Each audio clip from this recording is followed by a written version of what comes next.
మీ పేరులు పరలోకమందు వ్రాయబడి ఉన్నవని సంతోషించుడని వారితో చెప్పాను. లూకాసు వార్త 10వ అధ్యాయము 20వ వచనము. మనుషులు భూ సంబంధమైన వాటి మీద దృష్టి ఉంచుతారు.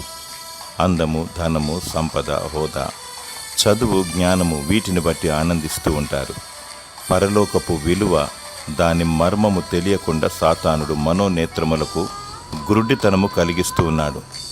ఎవరి పేరైతే జీవగ్రంథమందు ఉంటుందో వారు మాత్రము నిత్యరాజ్యాన్ని పొందుకుంటారు. అందుకు రక్షణ, మారు మనసు అవసరము. యేసే ప్రభు అని ఎవరైతే భూలోకములో ఒప్పుకుంటారో వారిని యేసయ్య పరలోకములో ఒప్పుకుంటాడు. నిత్య నరకానికి గురి కాకుండా నిత్య రాజ్యాన్ని కోరుకుందాం. సర్వలోకాన్ని సంపాదించుకొని మన ప్రాణాన్ని పోగొట్టుకుంటే ఏమి ప్రయోజనము? దేవుడు నిన్ను సంతోషము, సమాధానము చేత నిత్యము దీవించునుగాక. ఆమేన్.